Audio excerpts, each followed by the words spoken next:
Seja bem-vindo ao Lead Talks Liderança para o Futuro, uma iniciativa do LEAD, o Grupo de Líderes Empresariais de Santa Catarina, em parceria com o SCC Comunicação.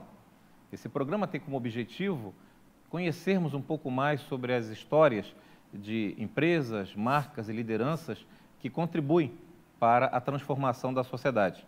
O meu nome é Delton Batista, eu sou presidente do LEAD em Santa Catarina e esse conteúdo será disponibilizado em todas as plataformas digitais do portal SCC10 e também com teasers em televisão aberta no SBT do Estado de Santa Catarina. Com este formato, o objetivo é, de algum modo, contribuir para que a sociedade como um todo conheça um pouco mais sobre quem impacta de verdade na vida das pessoas, do mercado, da economia, dos negócios. Neste momento de pós-pandemia, nessa construção de uma nova relação de consumo, de um novo perfil empresarial, um dos setores que, com certeza, mais se transformaram e mais impactaram a nossa vida tem sido o segmento de varejo, em especial o setor de varejo supermercadista. Nosso convidado de hoje é Júlio Long, sócio e diretor comercial da Mundial Mix, um dos grupos empresariais com maior relevância no cenário nacional de varejo supermercadista, com todas as suas marcas, como o Imperatriz Gourmet e o Brasil Atacadista, e que é uma empresa oriunda do estado de Santa Catarina, mas com protagonismo e impacto de relevância regional e nacional. Júlio, seja super bem-vindo para estar aqui conosco.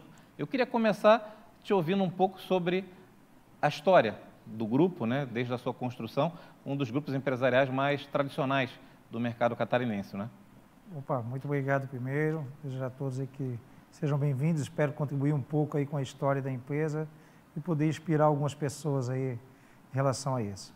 Bom, a empresa, ela ela é da região da Grande Florianópolis, nasceu com Vidal Procópio Long, que foi meu pai, no ano de 74, tinha como característica muito parecido com alguns varejistas, trabalhou na época com escambo, troca de mercadoria, levava a mercadoria para a Serra Catarinense, cidade de Lages, Rio do Sul e região, levava a mercadoria, trazia outra, até que fundou o primeiro armazém de secos e molhados, né, na década de 70, e foi construindo, né? Então, secos e molhados, para quem não lembra, não existia o autosserviço, né? O cliente pedia o produto no balcão e alguém que atendia buscava, né?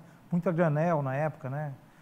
Nesses modelos. Então, na sequência, no ano de 74, na cidade de Santa Maria de Imperatriz, por isso o nome Imperatriz, né? Nasce da origem da cidade, nasce a primeira loja dos supermercados Imperatriz, 14 de agosto de 1974. Uma pequena loja onde tudo iniciou nesta cidade. Nos anos 70, né? 70. Eu tenho dito que muita coisa mudou após a pandemia, mas outras não mudaram, né? E com certeza o relacionamento, os valores, a história de identidade com a comunidade que o grupo tem, com certeza é um dos bastiões aí que não mudaram. Queria que você falasse um pouco mais como é o grupo Mundial Mix hoje, como é que ele se constitui, qual o tamanho desse grupo empresarial na atualidade?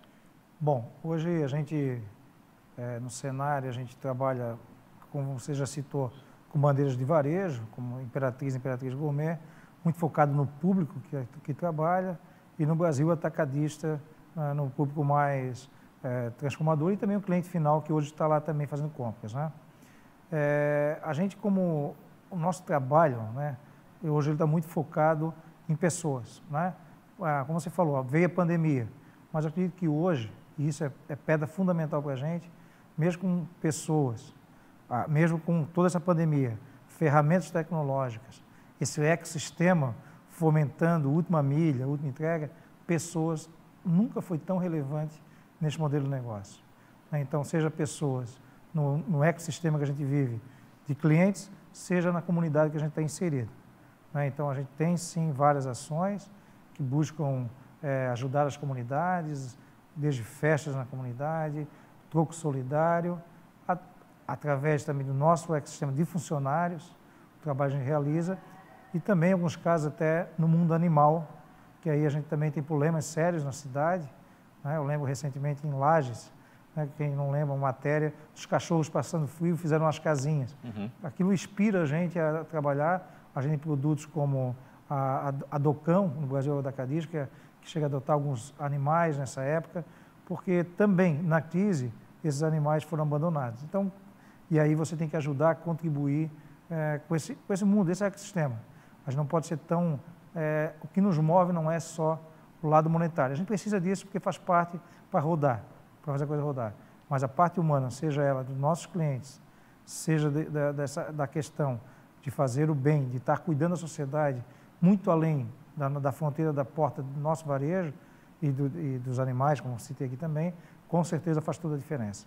Essa conexão com as pessoas, né, como ponto forte do grupo, e essa visão que você mencionou de um capitalismo consciente, vamos chamar assim, é um dos pontos, com certeza, de característica das empresas filiadas LEED. Eu gosto muito de um olhar que diz que, assim como o ser humano não vive sem comida, mas não vive só de comida, uma empresa não vive sem lucro, mas não pode viver só de lucro. E é esse olhar que move as lideranças, como a Mundial Mix, que participam do LEED, que é esse olhar de responsabilidade social, sustentabilidade, governança, impacto ao seu redor, né? Eu queria te ouvir um pouco, Júlio, nesse processo ainda tão recente da pandemia, que transformações foram aceleradas, especialmente do ponto de vista de inovações, novas tecnologias, novas formas de comunicação. O que foi acelerado em termos de comportamento do consumidor, né? E a Mundial Mix, na verdade, conectando fornecedores, marcas, produtos e serviços para atender o seu consumidor, sim, que ela tão bem conhece. O que foi impulsionado e como o Mundial Mix, através de suas diversas bandeiras, estava preparada para encarar esse momento tão desafiador, né? Bom, quando você vem a pandemia, vamos pegar todo esse grupo de stakeholders que você falou, né? Fornecedor, né? A indústria, a parte logística, as nossas empresas, as pessoas e os clientes, ninguém estava preparado para uma situação como essa. Quem dizer que estava preparado, podia estar melhor preparado, mas não totalmente preparado, né? A gente passou uma situação que não existe certo ou errado, mas ninguém estava preparado para uma situação como essa, a ponto de dizer que a minha empresa estava esperando isso, né? Então, esse movimento da indústria, a indústria acelerou muitos processos, né? Venda direta, né? Não vou citar nomes aqui, mas quantas empresas estão com vendas diretas de última milha, bebida gelada, tantas outras coisas que podem impactar a gente, né? A última milha nunca foi tão relevante, né? O e-commerce, o quanto evoluiu o e-commerce nesse tempo e o quanto também o varejo passou nesse momento por uma situação de dificuldade, porque a gente vendeu sim, mas a gente tem uma grande responsabilidade social com o nosso funcionário, com o nosso cliente. Então, do ponto de vista tecnológico, mudou tudo. Se olhar, mudou tudo, né? Hoje, o Omnichannel, né, que a gente sempre falou do Omnichannel, não importa onde ele compra, eu tenho que estar preparado. E eu não posso olhar o cliente apenas como você dá lucro para mim na loja física, mas você me dá prejuízo na loja online. Não, eu tenho que olhar como cliente dentro dos meus canais de venda. E eu tenho que ter capacidade de transformar você em resultado em todos os canais. Mas eu tenho que entender esse movimento. Então, se você observar frequência de loja, o varejo vive de frequência, né? Lança loja de condomínio, última milha, como eu te falei, as indústrias vendendo direto, isso tudo tira o quê? Frequência da loja. Então, o que você tem que entender? Eu acho que é onde o varejo está se apegando. Eu tenho que entender de gente, de cliente, e não da boca para fora. Eu não tenho que olhar só o sell-out e repor mercadoria. Eu tenho que olhar o sell-out que está saindo da boca do caixa e entender como você compra, que dia você compra, como você compra e como você quer receber. Qual canal você quer comprar? O que você gosta de comer e entender isso. Eu acredito que esse é o momento que a gente tem que entender de fato como é o cliente. E talvez esse é o ponto que a gente está acertando o pé e vem crescendo muito as vendas. Nossas vendas estão muito acima do mercado, porque a gente tem investido muito em gestão de clientes. Né? Eu, acompanhando, Júlio, os movimentos do grupo empresarial e também seu, sei o quanto você valoriza esse intercâmbio de ideias, essa troca, né? E como você sempre teve um protagonista, inclusive de liderança associativista empresarial, Podemos citar aí a Rede Brasil Sul de supermercados, Rede Brasil de supermercados, né? Que é, na verdade, um conjunto nacional de grandes empresas, né, do seu segmento, que você foi um dos fundadores e presidiu, né, durante muito tempo, e que imagino que tenha ajudado nessa troca de informações, de tecnologias, de conhecimento, de boas e melhores práticas entre diversas redes de varejo do Brasil inteiro. Acredito que talvez essa troca de informações possa ter ajudado a melhorar a sua visão e seu modelo de gestão na sua empresa. Queria que você falasse um pouco dessa experiência sua à frente da Rede Brasil de supermercados, na medida que outros líderes empresariais e de outros setores podem também, com essa experiência, buscar outros insights para poder melhorar o seu business, né? Bom, a Rede Brasil, ela nasceu numa mesa de restaurante, entre amigos que tentaram entender que a entrada de novos entrantes internacionais poderiam afetar o nosso negócio pelo tamanho, pela força. E como startup, a gente está falando de tecnologia aqui, mas você mira um alvo e vai para o lado, né? Então a Rede Brasil virou muito mais do que isso. A gente foi fundador, sim, e ainda estou de presidente. Ainda estou presidente da Rede Brasil. É um grupo aí de 500 lojas. Esse ano a gente faturou quase 27 bilhões. Então é um grupo bem grande. Então são 16 redes distintas. E ainda a tua pergunta na veia, ela foi fundamental não só hoje, foi mais agora. Mas antes ela já servia muito para nós para a troca de experiência. É negócios comerciais, negócios financeiros, a proximidade com os bancos, negócios, o nível, a escala, mas mais que isso, que você matou muito bem, você falou muito bem, a questão da troca de ideias e dificuldade. Na pandemia a gente fazia reunião diária entre todos os diretores comerciais.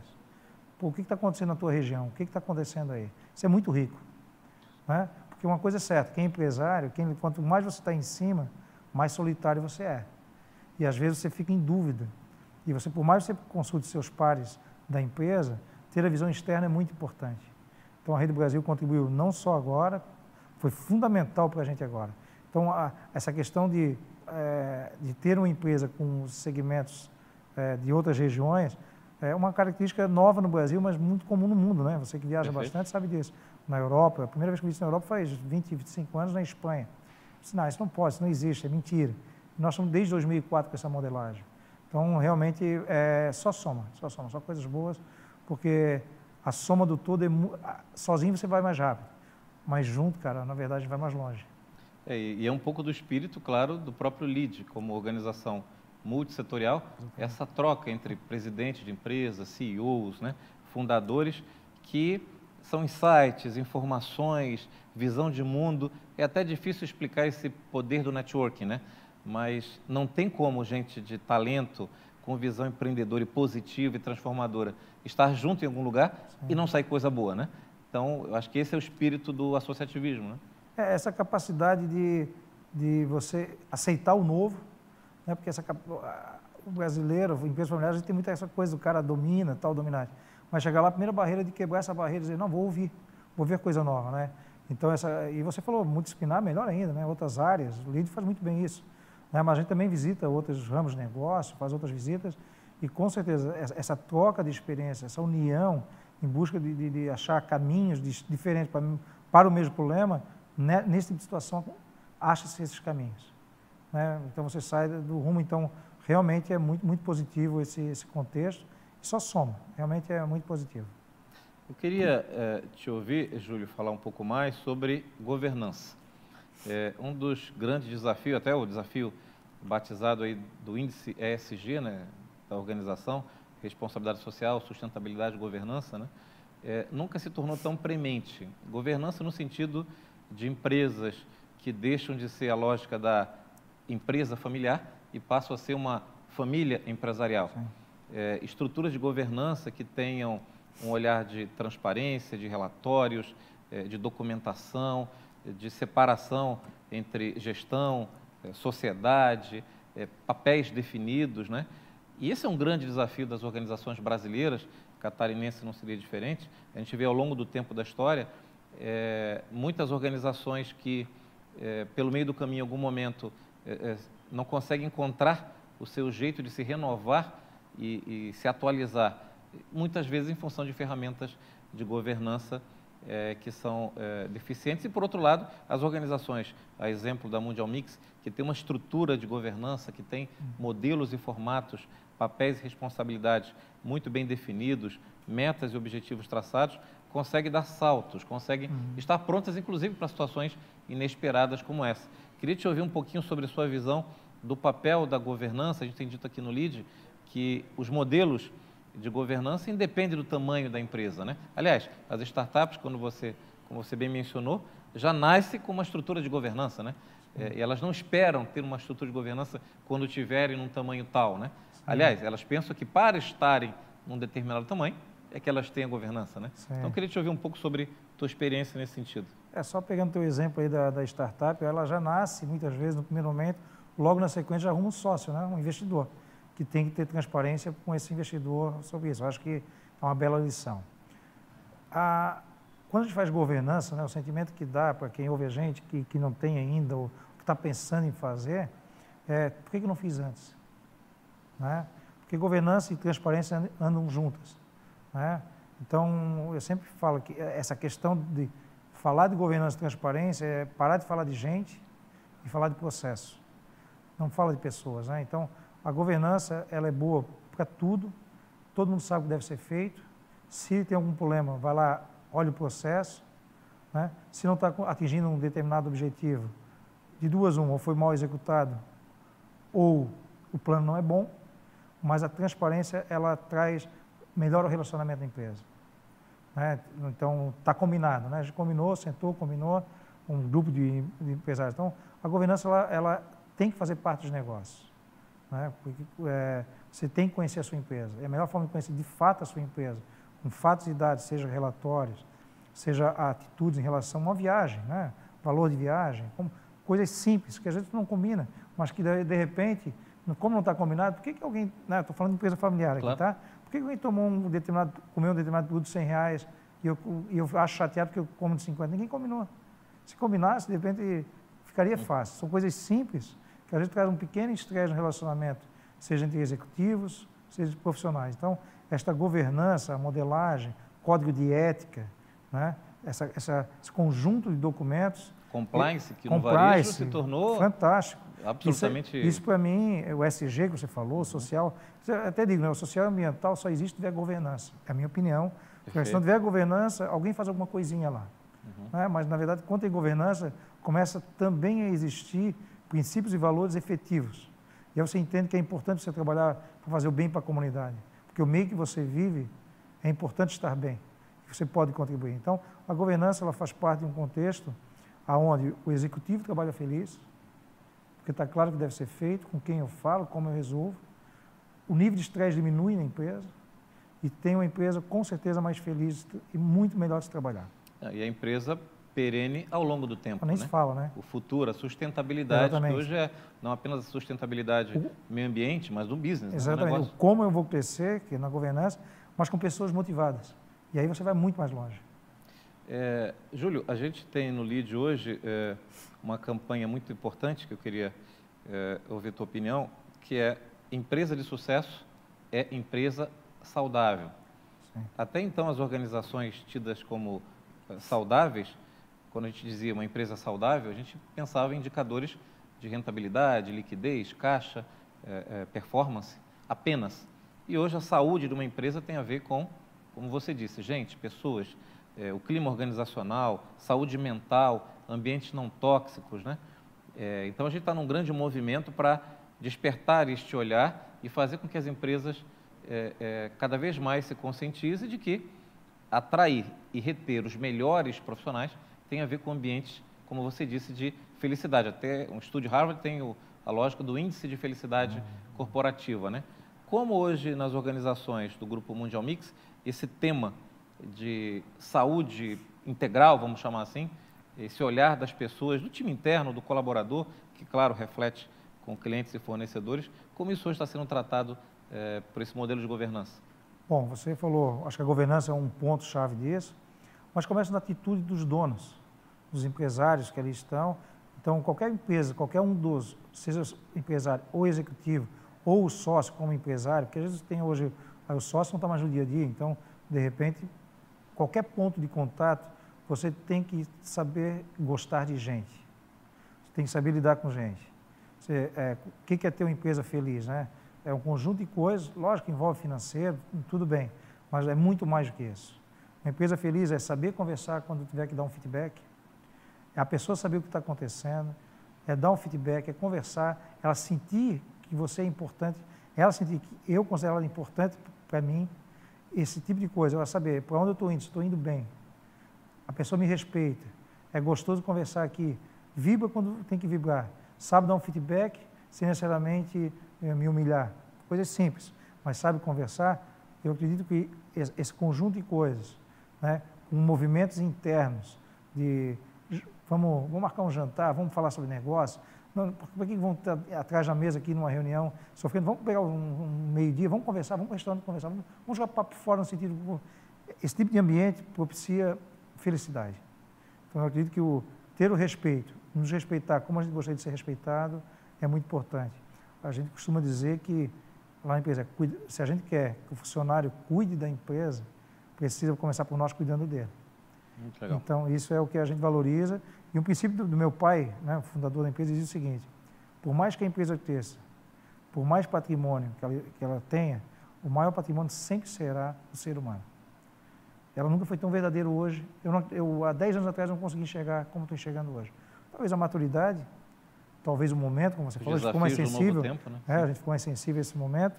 Eu acredito, sim, que o ser humano vai fazer toda a diferença, cada vez mais. Por mais tecnologia que tenha, só a tecnologia não resolve. Tem que ter pessoas, e pessoas felizes. Fantástico. Bom, para finalizar essa nossa conversa, Júlio, uma outra iniciativa que o LEAD tem desenvolvido é uma campanha que está no ar nesse momento, cujo tema é: o líder empresarial é um dos grandes influencers hoje da sociedade.